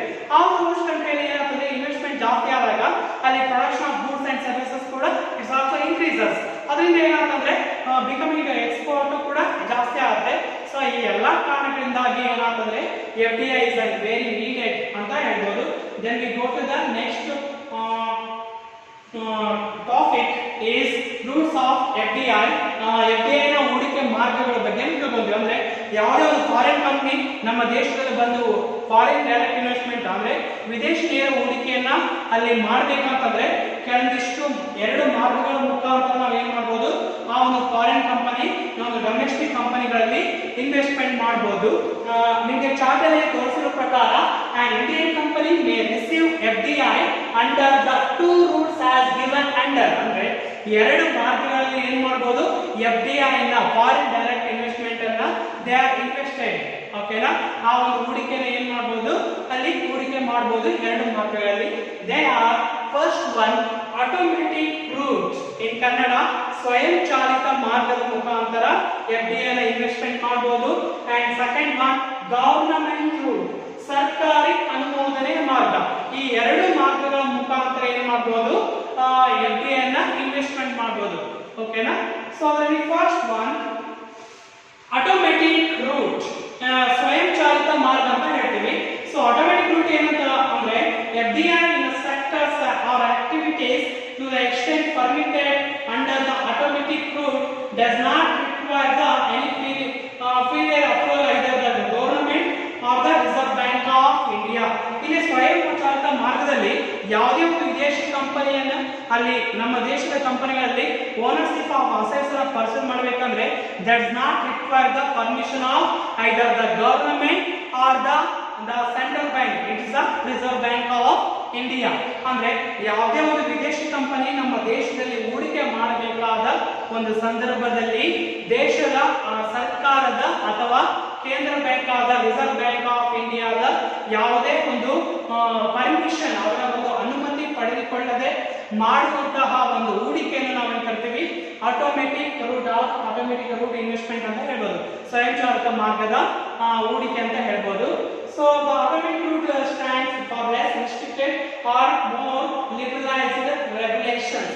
ಈ ಒಂದು ಆಟೋಮೆಟಿಕ್ ರೂಟ್ ಅಲ್ಲಿ ನೀವು ನೋಡಿರುವ ಹಾಗೆ that is not required any failure permission either the government either the Reserve bank of India. ಅಂದ್ರೆ ಯಾವುದೇ ಒಂದು ಭಾರತ ಸರ್ಕಾರದಾಗಿರ್ಬೋದು ಅಥವಾ ಕೇಂದ್ರ ಒಂದು ಬ್ಯಾಂಕ್ ಆದ ರಿಸರ್ವ್ ಬ್ಯಾಂಕ್ ನ ಅನುಮತಿ ಯಾವುದು ಕೂಡ ಅವಶ್ಯವಾಗಿರುವುದಿಲ್ಲ, ಅಥವಾ ಇನ್ವೆಸ್ಟ್ಮೆಂಟ್ ಮಾಡಿದಾಗ ಇದರ ಒಂದು ಪರ್ಮಿಷನ್ ಪಡೆದುಕೊಳ್ಳುವ ಒಂದು ಅಗತ್ಯ ಇರುವುದಿಲ್ಲ. ಸೊ ಆ ಒಂದು ಕಾರಣಕ್ಕೋಸ್ಕರ ಇಲ್ಲಿ ಏನಾಗ್ತದೆ, this is a less restricted investment ಅಂತ ಹೇಳ್ಬೋದು. ಅಂದ್ರೆ ಕಡಿಮೆ ಒಂದು ನಿರ್ಬಂಧಿತ ಅಥವಾ ಹೆಚ್ಚು ಉದಾರೀಕೃತ ನಿಯಂತ್ರಣ ಇರುತ್ತೆ ಅಂತ ಹೇಳ್ಬೋದು. This is the automatic route ಅಂತ ಹೇಳ್ಬೋದು. And second route is government route, ಸರ್ಕಾರಿ ಅನುಮೋದನೆ ಮಾರ್ಗ ಅಂತ ಹೇಳ್ಬೋದು. ಸರ್ಕಾರಿ ಅನುಮೋದನೆ ಮಾರ್ಗದಲ್ಲಿ ಏನಿರುತ್ತೆ ಅಂದ್ರೆ FDI activities not covered under the automatic route requires a clear government approval of the government, which are considered by the Foreign Investment Promotion Board, Department Economic Affairs and Ministry of Finance. ಅಂದ್ರೆ whatever automatic route ಅಲ್ಲಿ ಯಾವ್ದು permission ಬೇಕಾಗಿರೋದಿಲ್ಲೋ so ನಾವು ಏನ್ ಮಾಡ್ಬೋದು, automatic route ಅಲ್ಲಿ investment ಮಾಡ್ಬೋದು. It is not require does not require the government permission or reserve bank permission. ಅಂದ್ರೆ ಒಂದು ಸರ್ಕಾರದ ಪರ್ಮಿಷನ್ ಆಗಿರ್ಬೋದು ಮತ್ತೆ reserve bank of India permission ಇಲ್ಲದಿದ್ರೆ ದಟ್ಸ್ ಕಾಲ್ಡ್ ಆಟೋಮೆಟಿಕ್ ರೂಟ್ ಅಂತ ಹೇಳ್ಬೋದು. ಬಟ್ ಗವರ್ನಮೆಂಟ್ ರೂಟ್ ಅಲ್ಲಿ ಏನು ಅಂದ್ರೆ ಇಟ್ಸ್ ರಿಕ್ವೈರ್ಡ್, ಇಟ್ಸ್ ನೆಸೆಸರಿ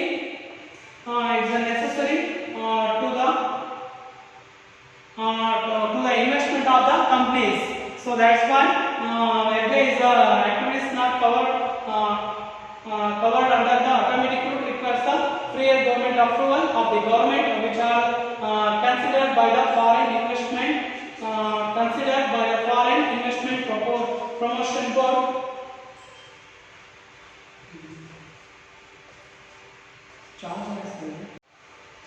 ಈ ಒಂದು ಆಟೋಮೆಟಿಕ್ ರೂಟ್ ಅಲ್ಲಿ ಮತ್ತೊಂದು ಗವರ್ನಮೆಂಟ್ ರೂಟ್ ಅಂತ ಬರುತ್ತೆ. ಸೊ ಸೆಕೆಂಡ್ ಇನ್ವೆಸ್ಟ್ಮೆಂಟ್ ಮಾಡೋದು ಗವರ್ನಮೆಂಟ್ ರೂಟ್.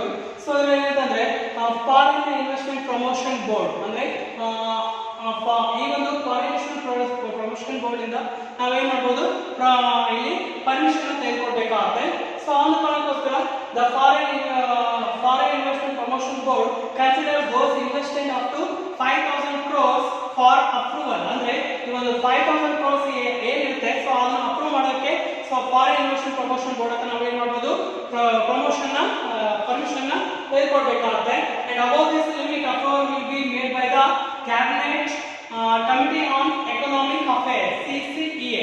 ಸೊ ಇದರ ಒಂದು ಅನುಮತಿಯನ್ನ ಪಡೆದುಕೊಳ್ಬೇಕು. ಅಂದ್ರೆ 5,000 crore ಲಿಮಿಟ್ ಏನಿರುತ್ತೆ ಸೊ ಅದಕ್ಕೆ ನಾವು ಪರ್ಮಿಷನ್ ತೆಗೆದುಕೊಳ್ಬೇಕಾದ್ರೆ ನಾವು ಯಾವ ಹತ್ರ ಹೋಗಬೇಕು, ಫಾರಿನ್ ಇನ್ವೆಸ್ಟ್ಮೆಂಟ್ ಪ್ರಮೋಷನ್ ಬೋರ್ಡ್. ಇದರಲ್ಲಿ ನಾವು ಅರ್ಜಿ ಸಲ್ಲಿಕೆ ಮಾಡಿದ್ರೆ ಏನು ಸಿಗುತ್ತೆ, ನಮಗೆ ಅಲ್ಲಿ ಅಪ್ರೂವಲ್ ಸಿಗುತ್ತೆ. ಬಟ್ ಇದಕ್ಕಿಂತ ಜಾಸ್ತಿ ಇನ್ವೆಸ್ಟ್ಮೆಂಟ್ ಮಾಡಬೇಕು, ಅಬೌಟ್ 5,000 crores ಅಂತಂದ್ರೆ ನಾವೇನ್ ಮಾಡಬೇಕಾದ್ರೆ cabinet committee on economic affairs ಅಂದ್ರೆ ಇದರ ಒಂದು ಪರ್ಮಿಷನ್ ನ ತೆಗೆದುಕೊಳ್ಬೇಕಂತ ಹೇಳ್ತಾರೆ. Then we go to the next important subtopic is FDI is not permitted in the following industrial sectors. ಅಂದ್ರೆ ಕೆಲವಷ್ಟು ವಲಯಗಳಲ್ಲಿ ನಾವು ಏನ್ ಮಾಡ್ತೀವಿ ಅಂದ್ರೆ ಈ ಒಂದು FDI ನ ಅಲೋಮೆಂಟ್ ಮಾಡಿಲ್ಲ. ಸೊ ಅವುಗಳನ್ನ ನಾವು ನೋಡ್ಬೇಕಾದ್ರೆ ಆರ್ಟ್ಸ್ ಅಂಡ್ ಅಮ್ಯುನಿಷನ್ ಆಗಿರ್ಬೋದು, ಆಟೋಮೆಟಿಕ್ ಎನರ್ಜಿ ಆಗಿರ್ಬೋದು, ರೈಲ್ವೆ ಟ್ರಾನ್ಸ್ಪೋರ್ಟ್ ಆಗಿರ್ಬೋದು, ಕೋಲ್ ಅಂಡ್ ಲಿಗ್ನೈಟ್ ಆಗಿರ್ಬೋದು, mining of iron, manganese, chrome, gypsum, gold, diamonds, copper ಆಗಿರ್ಬೋದು, lottery business, gambling and betting, housing and real estate business, trading and transferable development rights and manufacturing of cigars, chirruts, cigarettes, tobacco and tobacco substitutes. ಅಂದ್ರೆ ಈ ಎಲ್ಲಾ ವಲಯಗಳಲ್ಲಿ ನಾವು ಏನ್ ಮಾಡ್ತೀವಿ ಅಂದ್ರೆ ವಿದೇಶಿ ನೇರ ಹೂಡಿಕೆಯನ್ನ ಬರಮಾಡಿಕೊಂಡಿಲ್ಲ ಅಂತ ಹೇಳ್ತಾರೆ. ಯಾಕಂದ್ರೆ ಈ ಒಂದು ವಿದೇಶಿ ಹೂಡಿಕೆ ಇಂತಹ ವಲಯಗಳಲ್ಲಿ ಯಾಕೆ ಹೂಡಿಕೆ ಮಾಡಿದ್ರೆ ಈ ಎಲ್ಲಾ ವಲಯಗಳು ದೇಶದ ಒಂದು ಆರ್ಥಿಕ ಅಭಿವೃದ್ಧಿಯ ಒಂದು ದೃಷ್ಟಿಯಿಂದ ಅಥವಾ ದೇಶದ ಒಂದು ಹಿತರಕ್ಷಣೆ ದೃಷ್ಟಿಯಿಂದ ಇವುಗಳಲ್ಲಿ ನಾವು FDIನ ಅಲೋಮೆಂಟ್ ಮಾಡಿರುವುದಿಲ್ಲ. ಅವುಗಳಲ್ಲಿ ಶಸ್ತ್ರಾಸ್ತ್ರ ಮತ್ತು ಮದ್ದುಗುಂಡುಗಳು, ಪರಮಾಣು ಶಕ್ತಿ, ರೈಲು ಸಾರಿಗೆ, ಕಲ್ಲಿದ್ದಲು ಮತ್ತು ಲಿಗ್ನೈಟ್, ಕಬ್ಬಿಣ, manganese, chrome, gypsum tungsten, sulphur, ಚಿನ್ನ, ವಜ್ರ, ತಾಮ್ರ ಮುಂತಾದವುಗಳಲ್ಲಿ ನಾವು ಏನ್ ಮಾಡ್ಬೋದು ಅಂತಂದ್ರೆ ಸೊ ಈ ಒಂದು FDI ನಾವು ಇದು ಮಾಡಿರೋದ್ರಿಂದ ಲಾಟರಿಗಳಾಗಿರ್ಬೋದು, ಅದೇ ತರ ಯಾವುದೇ ಜೂಜುಗಳು, ಬೆಟ್ಟಿಗಳಾಗಿರ್ಬೋದು, ಮತ್ತೆ ಇತ್ಯಾದಿ ಅಂದ್ರೆ ಇತ್ಯಾದಿ ಒಂದು ವ್ಯಾಪಾರ ಹಾಕೊಳ್ಳೋದಾಗಿರ್ಬೋದು. ಸೊ ಈ ಎಲ್ಲಾ ಒಂದು ವಲಯಗಳಲ್ಲಿ ನಾವು ಏನ್ ಮಾಡ್ಬೋದು, ಈ ಒಂದು ವಿದೇಶಿ ನೇರ ಹೂಡಿಕೆಯನ್ನು ನಾವು ಬರಮಾಡಿಕೊಂಡಿಲ್ಲ. ನಾವು ವಿದೇಶಿ ನೇರ ಹೂಡಿಕೆಯನ್ನ we are receive in the two routes such as atomic route and second one government route. Atomic route means the FDI may be receive does not require the any prior permission either the government or the Reserve Bank of India. ಅಂದ್ರೆ ನಾವು automatic root ನಲ್ಲಿ ನಾವು ಯಾವುದೇ ರೀತಿಯ permission ತೆಗೆದುಕೊಳ್ಳದೆ ಐದರ government ಅಂದ್ರೆ ಸರ್ಕಾರದ ಪರ್ಮಿಷನ್ ಇರೋದಿಲ್ಲ, ಅದೇ ತರ ಅಲ್ಲಿ ಏನಂತಂದ್ರೆ ರಿಸರ್ವ್ ಬ್ಯಾಂಕ್ ನ ಪರ್ಮಿಷನ್ ಇರೋದಿಲ್ಲ. ಸೊ ಈ ಎರಡು ಪರ್ಮಿಷನ್ ಇರಲಾರ್ದೆ ನಾವು ಏನ್ ಮಾಡಬಹುದು, ಅಲ್ಲಿ ಇನ್ವೆಸ್ಟ್ಮೆಂಟ್ ಅನ್ನ ಮಾಡಬಹುದು. And second government government route ಅಲ್ಲಿ the require it is necessary to require to gain the permission of the government ಅಂದ್ರೆ ಸರ್ಕಾರದ ಒಂದು ಪರ್ಮಿಷನ್ ತೆಗೆದುಕೊಳ್ಳಬೇಕಾಗುತ್ತೆ. ಅದು FIFB ಆಗಿರ್ಬೋದು ಅಥವಾ CCE ಆಗಿರ್ಬೋದು. ಈ ಎರಡು ಸಂಸ್ಥೆಗಳನ್ನ ನಾವು ಏನ್ ಮಾಡಬೇಕಾಗುತ್ತೆ, ಅಲ್ಲಿ ಇನ್ವೆಸ್ಟ್ಮೆಂಟ್ ಅನ್ನ ತೆಗೆದುಕೊಳ್ಳಬೇಕಾಗುತ್ತೆ. and then we go to the next important topic is government incentives and policies towards FDI. ಈ ಒಂದು FDI ಇನ್ಕ್ರೀಸ್ ಮಾಡೋದಕ್ಕೆ ಸರ್ಕಾರ ತೆಗೆದುಕೊಂಡ ನೀತಿಗಳೇನು, ಕ್ರಮಗಳೇನು ಎಂಬುದರ ಬಗ್ಗೆ ನಾವು ನೋಡ್ತಾ ಇದ್ದೀವಿ. The first and foremost point is low corporate tax. ಕಡಿಮೆ ಕಾರ್ಪೊರೇಟ್ ತೆರಿಗೆ ಅಂತ ಹೇಳ್ತಾರೆ. Corporate tax is a type of direct tax which imposed on the net income of the industries. ಅಂದ್ರೆ ಇದೊಂದು ನೇರ ತೆರಿಗೆ ಆಗಿದ್ದು ಇದನ್ನ ಏನ್ ಮಾಡ್ತಾರೆ, ದೇಶದ ಒಂದು ಕಂಪನಿಗಳ ನಿವ್ವಳ ಆದಾಯದ ಮೇಲೆ ವಿಧಿಸುವ ತೆರಿಗೆಯನ್ನು ನಾವು ಏನ್ ಕರಿತೀವಿ, ಕಾರ್ಪೊರೇಟ್ ತೆರಿಗೆ ಅಂತ ಕರಿತೀವಿ. ಇದರ ಗವರ್ನಮೆಂಟ್ ಇನ್ಸೆಂಟಿವ್ಸ್ ಅಲ್ಲಿ ಏನ್ ಮಾಡ್ತಂದ್ರೆ government was less the corporate tax of the companies. ಅಂದ್ರೆ ಒಂದು ಕಂಪನಿಗಳ ಮೇಲೆ ವಿಧಿಸುವ ತೆರಿಗೆ ಕಾರ್ಪೊರೇಟ್ ತೆರಿಗೆಯನ್ನ ಕಡಿಮೆ ಮಾಡುವ ಮುಖಾಂತರ that allowed the more foreign direct investment in the domestic countries, domestic companies ಅಂತ ಹೇಳ್ಬೋದು. ಅಂದ್ರೆ ದೇಶೀಯ ಕೈಗಾರಿಕೆಗಳಲ್ಲಿ ನಾವು ಸಾಕಷ್ಟು ಕಾರ್ಪೊರೇಟ್ ತೆರಿಗೆಯನ್ನ ಕಡಿಮೆ ವಿಧಿಸುವ ಮುಖಾಂತರ ಆ ಮೂಲಕ ನಾವು ಏನ್ ಮಾಡ್ಬೋದು, ಸಾಕಷ್ಟು ಒಂದು ಡೆವಲಪ್ಮೆಂಟ್ ಮಾಡ್ಕೋಬಹುದು ಅಂತ ಹೇಳ್ತಾರೆ. And second point is tax holidays, ತೆರಿಗೆ ರಜಾದಿನ ಅಂತ ಹೇಳ್ತಾರೆ. ತೆರಿಗೆ ರಜಾದಿನ ಅಂತಂದ್ರೆ it means do not impose the tax on the companies. ಅಂದ್ರೆ ಕೆಲವು ದಿನಗಳಲ್ಲಿ ಕೆಲವು ಸೀಮಿತ ಒಂದು ದಿನಮಾನಗಳಲ್ಲಿ ಸೀಮಿತ ತಿಂಗಳವರೆಗೆ ಆ ಒಂದು ಕಂಪನಿಗಳಲ್ಲಿ ಯಾವುದೇ ಒಂದು ತೆರಿಗೆಯನ್ನ ವಿಧಿಸದಿದ್ರೆ that is called tax holidays. ಈ ಒಂದು ಟ್ಯಾಕ್ಸ್ ಹಾಲಿಡೇಸ್ ಇಂದ ಮುಖಾಂತರ ಏನಾಗಬಹುದು, ಇಲ್ಲಿ ಸಾಕಷ್ಟು ಫಾರಿನ್ ಡೈರೆಕ್ಟ್ ಇನ್ವೆಸ್ಟ್ಮೆಂಟ್ ಕೂಡ ಇನ್ಕ್ರೀಸ್ ಆಗಬಹುದು. ಅಂಡ್ ಫಾರಿನ್ ಡೈರೆಕ್ಟ್ ಇನ್ವೆಸ್ಟ್ಮೆಂಟ್ ಇಂದ ಓನರ್ಶಿಪ್ ಆಫ್ ಅಸೆಟ್ಸ್ ಕೂಡ ಇಲ್ಲಿ ಇನ್ಕ್ರೀಸ್ ಆಗುತ್ತೆ ಅಂತ ಹೇಳ್ತಾರೆ. And we go to the next point is preferential tariffs, ಆದ್ಯತೆಯ ಸುಂಕಗಳು ಅಂತ ಹೇಳ್ತಾರೆ. ಕೆಲವು ಸಲ ನೋಡಿ ನಾವು ಫಾರಿನ್ ಡೈರೆಕ್ಟ್ ಇನ್ವೆಸ್ಟ್ಮೆಂಟ್ ಅನ್ನು ಮಾಡ್ಕೊಳ್ಳುವಾಗ ಕೆಲವು ಪ್ರಿಫರೆನ್ಷಿಯಲ್ ಟ್ಯಾಕ್ಸ್ ಅನ್ನು ನಾವು ಏನ್ ಮಾಡಬಹುದು, ಅಲ್ಲಿ ಇಂಪೋಸ್ ಮಾಡ್ತಾರೆ. ಆ ಒಂದು ಸಮಯದಲ್ಲಿ ಪ್ರಿಫರೆನ್ಷಿಯಲ್ ಟ್ಯಾಕ್ಸ್ ಅನ್ನ ರೆಡ್ಯೂಸ್ ಮಾಡಬೇಕಾದ್ರೆ ವ್ಯಾಲ್ಯೂ ಅನ್ನ ರೆಡ್ಯೂಸ್ ಮಾಡಿದಾಗ ಮಾತ್ರ ಏನಾಗಬಹುದು, ಅಲ್ಲಿ ಫಾರಿನ್ ಡೈರೆಕ್ಟ್ ಇನ್ವೆಸ್ಟ್ಮೆಂಟ್ ಜಾಸ್ತಿ ಇನ್ವೆಸ್ಟ್ಮೆಂಟ್ ಆಗುತ್ತೆ. ಸೊ ಆ ಒಂದು ಕಾರಣಕ್ಕೋಸ್ಕರ ಇಂಥ ಒಂದು ಪ್ರಿಫರೆನ್ಷಿಯಲ್ ಟ್ಯಾಕ್ಸ್ ಗಳನ್ನು ಕೂಡ ಏನ್ ಮಾಡ್ತೀವಿ, ಗವರ್ನಮೆಂಟ್ ಆಫ್ ಇಂಡಿಯಾ ಕಡಿಮೆ ಮಾಡುತ್ತೆ. So is another government incentives ಅಂತ ಹೇಳ್ಬೋದು. Then we go to the next point, special economic zones, ವಿಶೇಷ ಆರ್ಥಿಕ ವಲಯಗಳು ಅಂತ ಹೇಳ್ಬೋದು.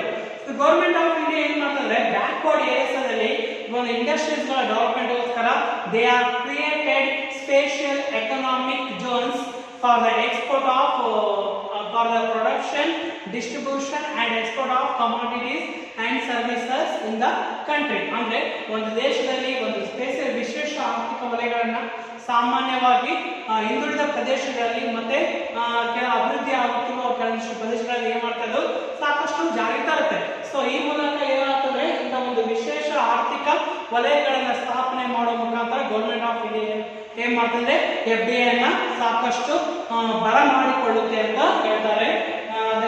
Next point, export processing zones, ರಫ್ತು ಸಂಸ್ಕರಣಾ ವಲಯಗಳು ಅಂತ ಹೇಳ್ಬೋದು. ಈ ಒಂದು ರಫ್ತು ಸಂಸ್ಕರಣಾ ವಲಯಗಳಲ್ಲಿ ಏನಾಗ್ತದೆ, ಒಂದು ಎಕ್ಸ್ಪೋರ್ಟ್ ಅನ್ನು ನಾವು ಏನ್ ಮಾಡಬಹುದು, ಜಾಸ್ತಿ ಎಕ್ಸ್ಪೋರ್ಟ್ ಪ್ರೊಸೆಸಿಂಗ್ ಜೋನ್ಸ್ ಗಳನ್ನ ಸ್ಥಾಪನೆ ಮಾಡೋ ಮುಖಾಂತರ ನಾವು FDI ನ ಜಾಸ್ತಿ ಇನ್ಕ್ರೀಸ್ ಮಾಡಬಹುದು. ಫಾರ್ ಎಕ್ಸಾಂಪಲ್, ನಾವು ಯಾವ ಒಂದು ದೇಶಕ್ಕೆ ಎಕ್ಸ್ಪೋರ್ಟ್ ಮಾಡ್ತಿದ್ವಿ, ಇಲ್ಲಿ ಎಕ್ಸ್ಪೋರ್ಟ್ ಟ್ಯಾರಿಫ್ ಗಳು ತುಂಬಾ ಕಡಿಮೆ ಇದ್ದಾಗ ಮಾತ್ರ ನಾವು ಏನ್ ಮಾಡಬಹುದು, ಬೇರೆ ದೇಶಗಳಿಗೆ ಎಕ್ಸ್ಪೋರ್ಟ್ ಅನ್ನು ಮಾಡ್ಕೊಬಹುದು. ಸೊ ಆ ಒಂದು ಕಾರಣಕ್ಕೋಸ್ಕರ ಇಲ್ಲಿ ಎಕ್ಸ್ಪೋರ್ಟ್ ಪ್ರೊಸೆಸಿಂಗ್ ಜೋನ್ಸ್ ಗಳನ್ನ ಎಸ್ಟಾಬ್ಲಿಷ್ ಮಾಡೋ ಮುಖಾಂತರ FDI ನ ನಾವು ಏನ್ ಮಾಡಬಹುದು, ಇನ್ಕ್ರೀಸ್ ಮಾಡಬಹುದು ಅಂತ ಹೇಳ್ತಾರೆ. ಸೊ ಇದು ಏನಾದರೂ ಸರ್ಕಾರದ ಕ್ರಮಗಳಾಗಿರುತ್ತೆ. And next point is bonded warehouses, ಬಂಧಿತ ಉಗ್ರಾಣಗಳು ಅಂತ ಹೇಳ್ತಾರೆ. ಸೊ ಬಂಧಿತ ಉಗ್ರಾಣಗಳನ್ನು ಕೂಡ ಸ್ಥಾಪನೆ ಮಾಡುವುದು ಸರ್ಕಾರದ ಬಹುಮುಖ್ಯ ಒಂದು ಉದ್ದೇಶ ಆಗಿರುತ್ತೆ. ಅಂದ್ರೆ ಈ ವೇರ್ ಹೌಸಸ್ ಅನ್ನ, ಬಾಂಡೆಡ್ ವೇರ್ ಹೌಸಸ್ ಅನ್ನ ಸ್ಥಾಪನೆ ಮಾಡಿದಾಗ ಮಾತ್ರ ಏನಂತಂದ್ರೆ ಪ್ರೊಡಕ್ಷನ್ ಗೂಡ್ಸ್ ಅಂಡ್ ಕಮಾಡಿಟೀಸ್, ಅಂದ್ರೆ ಸರ್ಕಾರ ಉತ್ಪಾದನೆ ಮತ್ತು ಸೇವೆಗಳನ್ನು ಉತ್ಪಾದನೆ ಮಾಡಿದಾಗ ಅವುಗಳನ್ನ ಉಗ್ರಾಣಗಳಲ್ಲಿ ಕೆಲವೊಂದಿಷ್ಟು ಸೀಮಿತ ಅವಧಿವರೆಗೆ ನಾವೇನ್ ಮಾಡ್ಬೋದು, ಅವುಗಳನ್ನ ಇಡಬಹುದು. ಸೊ ಆ ಒಂದು ಇದರಿಂದ ಏನಾಗ್ತಂದ್ರೆ ಇಲ್ಲಿ ಬಾಂಡೆಡ್ ವೇರ್ ಹೌಸಸ್ ಅನ್ನ ಎಸ್ಟಾಬ್ಲಿಷ್ಮೆಂಟ್ ಮಾಡ್ತಾರೆ ಅಂತ ಹೇಳ್ತಾರೆ. So this is government and institutes to promote the FDI ಅಂತ ಹೇಳ್ಬೋದು. And next point, loan guarantees, ಸಾಲದ ಖಾತರಿಗಳು ಅಂತ ಹೇಳ್ತಾರೆ. ಅಂದ್ರೆ ಈಗ ಫಾರಿನ್ ಡೈರೆಕ್ಟ್ ಇನ್ವೆಸ್ಟ್ಮೆಂಟ್ ಅಲ್ಲಿ ಇನ್ವೆಸ್ಟ್ಮೆಂಟ್ ಮಾಡಿದಾಗ ಕೆಲವಷ್ಟು ಕಂಪನಿಗಳಲ್ಲಿ ಆ ಒಂದು ಇನ್ವೆಸ್ಟ್ಮೆಂಟ್ ಬ್ಯಾಕ್ ಇದ್ದಾಗ ಏನಾಗ್ತದೆ, ಆ ಕೊಡುವ ಒಂದು ಸಾಲಕ್ಕೆ ಅಥವಾ ಕ್ರೆಡಿಟ್ಗೆ ಒಂದು ಗ್ಯಾರಂಟಿಯನ್ನು ನೀಡುವುದು ಕೂಡ ಬಹುಮುಖ್ಯವಾದ ಒಂದು ಅಂಶವಾಗಿರುತ್ತೆ. ಸೊ ಲೋನ್ ಗ್ಯಾರಂಟೀಸ್ ಗಳನ್ನ ಗವರ್ನಮೆಂಟ್ ಏನ್ ಮಾಡುತ್ತೆ, ಪ್ರೊವೈಡ್ ಮಾಡುತ್ತೆ ಟು ಕಂಪನೀಸ್, ಅಂದ್ರೆ ಆ ಒಂದು ಕಂಪನಿಗಳಿಗೆ ಸಾಲದ ಖಾತರಿಗಳನ್ನು ನೀಡುವುದು ಕೂಡ ಇದರ ಒಂದು ಬಹುಮುಖ್ಯವಾದ ಒಂದು ಆದ್ಯತೆ ಆಗಿರುತ್ತೆ ಅಂತ ಹೇಳ್ತಾರೆ. Next point, free land or land subsidies. ಅಂದ್ರೆ ಫಾರ್ ಎಕ್ಸಾಂಪಲ್, ಯಾವುದೇ ಒಂದು ವಿದೇಶಿ ಕಂಪನಿ ಇಲ್ಲ ಓನರ್ಶಿಪ್ ಅಸೆಟ್ಸ್ ಅನ್ನ ಪರ್ಚೇಸ್ ಮಾಡಿದಾಗ ಅಲ್ಲಿ ಫ್ರೀ ಲ್ಯಾಂಡ್ ಅನ್ನ ಕೊಡಬೇಕಾದ್ರೆ ಆ ಲ್ಯಾಂಡ್ ಸಬ್ಸಿಡಿ ಕೊಡಬೇಕಾಗುತ್ತೆ. ಯಾವುದೇ ಒಂದು ಲ್ಯಾಂಡ್ ಎಷ್ಟು ರೇಟ್ ಅಂತ ಫಿಕ್ಸ್ ಮಾಡಿ ಅದನ್ನ ತಗೊಂಡು ಪರ್ಚೇಸ್ ಮಾಡಿದ್ರೆ ಯಾವುದೇ ಒಂದು ವಿದೇಶಿ ಕಂಪನಿ ಏನ್ ಮಾಡುತ್ತೆ, ಅಲ್ಲಿ ಹಿಂದೇಟು ಆಗುತ್ತೆ. ಸೊ ಆ ಒಂದಕ್ಕೋಸ್ಕರ government of India was to provide the free land or land subsidies to the foreign companies for the purpose of FDI. ಅಂದ್ರೆ ಈ ಒಂದು ವಿದೇಶಿ ನೇರ ಹೂಡಿಕೆಯ ಒಂದು ಸಲುವಾಗಿ ಏನ್ ಮಾಡ್ತಂದ್ರೆ ಸರ್ಕಾರ ಈ ಒಂದು ಫ್ರೀ ಲ್ಯಾಂಡ್ ಅಥವಾ ಲ್ಯಾಂಡ್ ಸಬ್ಸಿಡೀಸ್ ಗಳನ್ನು ಕೂಡ ನೀಡುತ್ತೆ ಅಂತ ಹೇಳ್ತಾರೆ. The next point, job training and employment subsidies, ಉದ್ಯೋಗ ತರಬೇತಿ ಮತ್ತು ಉದ್ಯೋಗ ಸಬ್ಸಿಡಿಗಳನ್ನು ಕೂಡ ಇಲ್ಲಿ ನೀಡಲಾಗುತ್ತೆ. ಇಲ್ಲಿ ಎಂಪ್ಲಾಯ್ಮೆಂಟ್ ಆಪರ್ಚುನಿಟೀಸ್ ಅನ್ನು ಕ್ರಿಯೇಟ್ ಮಾಡಿ ಆ ಮುಖಾಂತರ ಇಲ್ಲಿ ಎಂಪ್ಲಾಯ್ಮೆಂಟ್ ಟ್ರೈನಿಂಗ್ ಅನ್ನ, ಸೊ ಜಾಬ್ ಟ್ರೈನಿಂಗ್ ಅನ್ನ, ಅದರ ಮೇಲೆ ಎಂಪ್ಲಾಯ್ಮೆಂಟ್ ಸಬ್ಸಿಡಿಗಳನ್ನು ಕೂಡ ಇಲ್ಲಿ ನೀಡುತ್ತಾರೆ ಅಂತ ಹೇಳ್ತಾರೆ. ಅಂಡ್ ಇನ್ಫ್ರಾಸ್ಟ್ರಕ್ಚರ್ ಸಬ್ಸಿಡೀಸ್, ಮೂಲಸೌಕರ್ಯ ಸಬ್ಸಿಡಿಗಳು ಅಂತ ಹೇಳ್ತಾರೆ. ಮೂಲಸೌಕರ್ಯ ಸಬ್ಸಿಡಿಗಳು ಏನಾಗ್ತಂದ್ರೆ ಯಾವುದೇ ಒಂದು ಬೇಸಿಕ್ ಎಕನಾಮಿಕ್ ಇನ್ಫ್ರಾಸ್ಟ್ರಕ್ಚರ್ ನಾವು ಡೆವಲಪ್ಮೆಂಟ್ ಮಾಡ್ಬೇಕಂದ್ರೆ ಕೆಲವೊಂದು ಸಬ್ಸಿಡಿಗಳನ್ನ ಕೊಡಬೇಕಾಗುತ್ತೆ. ಫಾರ್ ಎಕ್ಸಾಂಪಲ್, ಯಾವುದೇ ಒಂದು ಫಾರಿನ್ ಕಂಪನಿ ಇಲ್ಲಿ ಡೊಮೆಸ್ಟಿಕ್ ಬಂದು ಅದನ್ನ ಒಂದು ಪ್ರೊಡಕ್ಷನ್ ಮಾಡುವಾಗ ಸೊ ಅದಕ್ಕೆ ಎಕನಾಮಿಕ್ ಇನ್ಫ್ರಾಸ್ಟ್ರಕ್ಚರ್ ಬೇಕಾಗುತ್ತೆ. ಅದನ್ನು ಕಡಿಮೆ ಬೆಲೆಯಲ್ಲಿ ಹೇಳ್ತಿರ್ತಾರೆ, what ever it may be, electricity ಆಗಿರ್ಬೋದು, ವಾಟರ್ ಆಗಿರ್ಬೋದು, ಮತ್ತೆ ಇತರ ಒಂದು ಟ್ರಾನ್ಸ್ಪೋರ್ಟ್ ಆಗಿರ್ಬೋದು. ಇಂಥ ಒಂದು ಎಕನಾಮಿಕ್ ಬೇಸಿಕ್ ಇನ್ಫ್ರಾಸ್ಟ್ರಕ್ಚರ್ ಏನಿರುತ್ತೆ ನೋಡಿ, ಅದನ್ನ ಸಬ್ಸಿಡಿ ರೂಪದಲ್ಲಿ ಒದಗಿಸಿದಾಗ ಮಾತ್ರ ಫಾರಿನ್ ಕಂಪನಿಗಳು ಏನ್ ಮಾಡ್ತವೆ, they are invested in the domestic companies. ಅಂದ್ರೆ ಅವು ಏನ್ ಮಾಡ್ತವೆ, ಇಂಥ ಒಂದು ದೇಶೀಯ ಕಂಪನಿಗಳಲ್ಲಿ ಸಾಕಷ್ಟು ಇನ್ವೆಸ್ಟ್ಮೆಂಟ್ ಮಾಡ್ತಾರೆ ಅಂತ ಹೇಳ್ತಾರೆ. Then next point, devolution of regulations usually for very large projects. ಅಂದ್ರೆ ನಿಯಮಗಳ ಉದಾಹರಣೆ ಸಾಮಾನ್ಯವಾಗಿ ದೊಡ್ಡ ಯೋಜನೆಗಳು. ಸಾಮಾನ್ಯವಾಗಿ ದೊಡ್ಡ ಯೋಜನೆಗಳು ಏನ್ ಮಾಡ್ತಾರೆ, ದೊಡ್ಡ ದೊಡ್ಡ ಇನ್ವೆಸ್ಟ್ಮೆಂಟ್ ಆದಾಗ ಇಲ್ಲಿ ಪಾಲಿಸೀಸ್ ಗಳನ್ನ ಸಾಕಷ್ಟು ಲಿಬರಲೈಸ್ ಮಾಡ್ತಾರೆ. ಈ ಒಂದು ಲಿಬರಲೈಸೇಷನ್ ಮುಖಾಂತರ ಏನ್ ಮಾಡುತ್ತೆ government to allow the more foreign direct investment in the domestic countries or whatever it may be large projects of the government. ಅಂದ್ರೆ ಸರ್ಕಾರದ ಒಂದು ದೊಡ್ಡ ದೊಡ್ಡ ಯೋಜನೆಗಳಾಗಿರಬಹುದು ಅಥವಾ ದೇಶೀಯ ಕಂಪನಿಗಳ ಒಂದು ಸರಕು ಮತ್ತು ಸೇವಾ ಉತ್ಪಾದನೆಗಳಾಗಿರಬಹುದು, ನಾವೇನ್ ಮಾಡ್ತೀವಿ ಅಂತಂದ್ರೆ ಒಂದು ಪಾಲಿಸಿಗಳನ್ನ ಲಿಬರಲೈಸ್ ಮಾಡ್ತೀವಿ. ಯಾವ ಪಾಲಿಸಿಗಳನ್ನ, FDI ಪಾಲಿಸಿಗಳನ್ನ ವಿ ಆರ್ ಲಿಬರಲೈಸ್ಡ್. ಓಕೆನಾ, ಅವುಗಳನ್ನು ಉದಾರೀಕರಣಗೊಳಿಸಿದಾಗ ಮಾತ್ರ ಏನಾಗುತ್ತೆ, ಅಲ್ಲಿ ಸಾಕಷ್ಟು ಅನುಕೂಲ ಆಗುತ್ತೆ ಅಂತ ಹೇಳ್ತಾರೆ. And FDI retailing in India, ಅಂದ್ರೆ ಈ ಒಂದು FDI ನಾವು ರಿಟೇಲ್ ಮಾಡುವಾಗ ಅಂದ್ರೆ ಚಿಲ್ಲರೆ ಇದರಲ್ಲಿ ಮಾರಾಟ ಮಾಡುವಾಗ ಎರಡು ರೀತಿಯಲ್ಲಿ ನಾವು ರಿಟೇಲಿಂಗ್ ಅನ್ನ ನೋಡ್ತೀವಿ. ಸಚ್ ಆಸ್ FDI ಭಾರತ ಚಿಲ್ಲರೆ ವ್ಯಾಪಾರದಲ್ಲಿ FDI ಎರಡು ರೀತಿಯಲ್ಲಿ ಮಾಡ್ತೀವಿ. ಸೊ ಅದರಲ್ಲಿ first one FDI in single brand retailing and second one FDI in multi brand retailing. ಅಂದ್ರೆ ಭಾರತ ಚಿಲ್ಲರೆ ವ್ಯಾಪಾರದಲ್ಲಿ FDI ಎರಡು ವಿಧಗಳಿರ್ತವೆ. ಒಂದು ಏಕ ಬ್ರ್ಯಾಂಡ್ ಚಿಲ್ಲರೆ ವ್ಯಾಪಾರದಲ್ಲಿ FDI ಆಗಿರಬಹುದು, and second one multi brand ಚಿಲ್ಲರೆ ವ್ಯಾಪಾರದಲ್ಲಿ FDI ಆಗಿರಬಹುದು. ಏಕ ಬ್ರಾಂಡ್ ಚಿಲ್ಲರೆ ವ್ಯಾಪಾರದಲ್ಲಿ FDI ಅಂದ್ರೆ FDI in a single brand retailing, it means single brand retail is one which a single item is sold across all outlets such as Reebok, Titan, Puma. These are all the FDI in single brand retailing. ಅಂದ್ರೆ ಯಾವುದೇ ಒಂದೇ product ಅನ್ನ ನಾವು ಆ ದೇಶದ ಕಂಪನಿಗಳ ಮಳಿಗೆಗಳಲ್ಲಿ ನಾವು ಅದೇ ಒಂದು ಸಿಂಗಲ್ ಐಟಮ್ ಅನ್ನ ಸಿಂಗಲ್ ಬ್ರ್ಯಾಂಡ್ ಹೆಸರಿನಲ್ಲಿ ಆ ಒಂದು ಐಟಮ್ ಅನ್ನ ನಾವು ಏನು ಸೋರ್ಟ್ ಮಾಡಿದ್ರೆ that is called FDI in a single brand retailing. For example ನೋಡಿ, ರಿಬಾಕ್ ಅಂತ ಒಂದು ಕಂಪನಿ ಇದೆ, ಟೈಟನ್ ಅಂತ ಒಂದು ಕಂಪನಿ ಇದೆ, ಪೂಮಾ ಅಂತ ಇದೆ. ಅದೇನ್ ಮಾಡ್ತಾರೆ, ಒಂದು ಪ್ರಾಡಕ್ಟ್ಸ್ ಅನ್ನ ಸಿಂಗಲ್ ಬ್ರ್ಯಾಂಡ್ ಒಂದೇ ಬ್ರ್ಯಾಂಡ್ ಅಲ್ಲಿ ಏನ್ ಮಾಡ್ತದೆ to sold out the across the all outlets of the country. ಅಂದ್ರೆ ಒಂದು ದೇಶದ ಎಲ್ಲಾ ರೀತಿಯ ಮಳಿಗೆಗಳಲ್ಲಿ ಅಂದ್ರೆ ಎಲ್ಲಾ ರೀತಿಯ ಒಂದು ಅಂಗಡಿಗಳಲ್ಲಿ ಏನ್ ಮಾಡ್ತಂದ್ರೆ ಇದೇ ಒಂದು ಬ್ರ್ಯಾಂಡ್ ರಿಬಾಕ್ ಆಗಿರ್ಬೋದು, ಟೈಟನ್ ಆಗಿರ್ಬೋದು ಅಥವಾ ಪೂಮಾ ಆಗಿರ್ಬೋದು ತನ್ನ ಒಂದು ಹೆಸರಿನ ಬ್ರ್ಯಾಂಡ್ ಅಲ್ಲಿ ಸಿಂಗಲ್ ಬ್ರ್ಯಾಂಡ್ ಅಲ್ಲಿ ಅದೇನ್ ಮಾಡುತ್ತೆ ಅದನ್ನ ಸೋಲ್ಡ್ ಮಾಡುತ್ತೆ. That is called FDI in a single brand retailing. ಅಂದ್ರೆ ಏಕ ಬ್ರ್ಯಾಂಡ್ ಚಿಲ್ಲರೆ ವ್ಯಾಪಾರದಲ್ಲಿ FDI ಅಂತ ಹೇಳ್ಬೋದು. And second one FDI in a multi brand retailing. Multi brand ಚಿಲ್ಲರೆ ವ್ಯಾಪಾರದಲ್ಲಿ FDI ಯಾವ ತರ ಇರುತ್ತೆ ಅಂತ ನೋಡಿದ್ರೆ marketing of similar products and competing products of the same firm under the different and unrelated brands such as for example Walmart and Big Bazaar. ಇದರಲ್ಲಿ ಏನಂತಂದ್ರೆ ಈ ಒಂದು ವಾಲ್ಮಾರ್ಟ್ ಮತ್ತೆ ಬಿಗ್ ಬಜಾರ್ ಅಲ್ಲಿ ಏನಂತಂದ್ರೆ ಸಿಂಗಲ್ ಬ್ರ್ಯಾಂಡ್ ಅಲ್ಲಿ ಏನ್ ಮಾಡೋದಿಲ್ಲ. ಫಾರ್ ಎಕ್ಸಾಂಪಲ್ ನೋಡಿ, ಈಗ ವಾಲ್ಮಾರ್ಟ್ ಅಲ್ಲಿ ಬಿಗ್ ಬಜಾರ್ ಅಲ್ಲಿ ಯಾವುದೋ ಒಂದು ಪ್ರಾಡಕ್ಟ್ ಇದೆ ಅಂತ ನೋಡಿ, ಫಾರ್ ಎಕ್ಸಾಂಪಲ್ ಟೂತ್ ಪೇಸ್ಟ್ ಆಗಿರ್ಬೋದು, ಅಲ್ಲಿ ಟೂತ್ ಪೇಸ್ಟ್ ಒಂದೇ ಕಂಪನಿ ಇರಲ್ಲ. ಫಾರ್ ಎಕ್ಸಾಂಪಲ್ ಕೋಲ್ಗೇಟ್ ಮಾತ್ರ ಇಲ್ಲ, ಅಥವಾ ಕ್ಲೋಸ್ ಅಪ್ ಅಷ್ಟೇ ಇರಲ್ಲ, ಅಥವಾ ಪತಂಜಲಿ ಅಷ್ಟೇ ಇರಲ್ಲ. ಸೊ ಏನಂದ್ರೆ ಎಲ್ಲಾ ರೀತಿಯ ಒಂದು ಕಂಪನಿಗಳ ಒಂದು ಬ್ರ್ಯಾಂಡ್ ಗಳನ್ನ ಅಲ್ಲಿ ಒಂದೇ ಒಂದು ಔಟ್ಲೆಟ್ ಅಲ್ಲಿ ಏನ್ ಮಾಡ್ತಾರೆ ಸೋಲ್ಡ್ ಔಟ್ ಮಾಡ್ತಾರೆ. That is called multi brand retailing. ಅಂದ್ರೆ ಮಲ್ಟಿ ಬ್ರ್ಯಾಂಡ್ ಚಿಲ್ಲರೆ ವ್ಯಾಪಾರದಲ್ಲಿ FDI ಅಂತ ಹೇಳ್ತೀವಿ. Single brand retailing means the products are sold out in the single brand such as Reebok, Titan and Puma. ಅಂದ್ರೆ ಒಂದೇ ಒಂದು ಬ್ರ್ಯಾಂಡ್ ಸಿಂಗಲ್ ಬ್ರ್ಯಾಂಡ್ ಅಡಿಯಲ್ಲಿ, ಅಂದ್ರೆ ಅದು ರಿಬಾಕ್ ಆಗಿರ್ಬೋದು, ಟೈಟನ್ ಆಗಿರ್ಬೋದು, ಮತ್ತೆ ಬೇರೆ ಯಾವುದೇ ಎಕ್ಸಾಂಪಲ್ಸ್ ಆಗಿರ್ಬೋದು. ಅಂದ್ರೆ ಫಾರ್ ಎಕ್ಸಾಂಪಲ್ ರಿಬಾಕ್ ಆಗಿರ್ಬೋದು, ರಿಬಾಕ್ ಶೂಸ್ ಬರ್ತವೆ, ಆಮೇಲೆ ರಿಬಾಕ್ ಕ್ಲಾತ್ಸ್ ಬರ್ತವೆ, ಮತ್ತೆ ಆಮೇಲೆ ರಿಬಾಕ್ ಬೇರೆ ಪ್ರಾಡಕ್ಟ್ಸ್ ಬರ್ತವೆ. ಸೊ ಎಲ್ಲಾ ಪ್ರಾಡಕ್ಟ್ಸ್ ಗಳನ್ನ ರಿಬಾಕ್ ಅನ್ನೋ ಒಂದು ಟ್ಯಾಗ್ ಅದರ ಒಂದು ಅಡಿಯಲ್ಲಿ, ಅದೊಂದು ಸಿಂಗಲ್ ಬ್ರ್ಯಾಂಡ್ ಅಡಿಯಲ್ಲಿ ಅಲ್ಲಿ ಮಾರಾಟ ಮಾಡುತ್ತಾರೆ. ಸೊ ಆ ಒಂದು ಕಾರಣಕ್ಕೋಸ್ಕರ ಇದರಲ್ಲಿ ಕರಿತೀವಿ ಸಿಂಗಲ್ ಬ್ರ್ಯಾಂಡ್ ರಿಟೇಲಿಂಗ್ ಅಂತ ಕರಿತೀವಿ. ಸೊ ಮಲ್ಟಿ ಬ್ರ್ಯಾಂಡ್ ರಿಟೇಲಿಂಗ್ ಅಂತಂದ್ರೆ ಸಿಮಿಲರ್ ಪ್ರಾಡಕ್ಟ್ಸ್ ಅಲ್ಲಿ ಯಾವುದೋ ಒಂದು ಕಂಪನಿ ಬೇರೆ ಬೇರೆ ಕಂಪನಿಗಳ ಒಂದು ಸಿಮಿಲರ್ ಪ್ರಾಡಕ್ಟ್ಸ್ ಗಳನ್ನ ಒಂದೇ ಒಂದು ಔಟ್ಲೆಟ್ ಗಳಲ್ಲಿ ಏನಾದರೂ ಮಾರಾಟ ಮಾಡೋದು ಕೊಟ್ರೆ that is called multi brand retailing ಅಂತ ಹೇಳ್ಬೋದು. The remaining topics I will discuss in another video. Thank you all of you.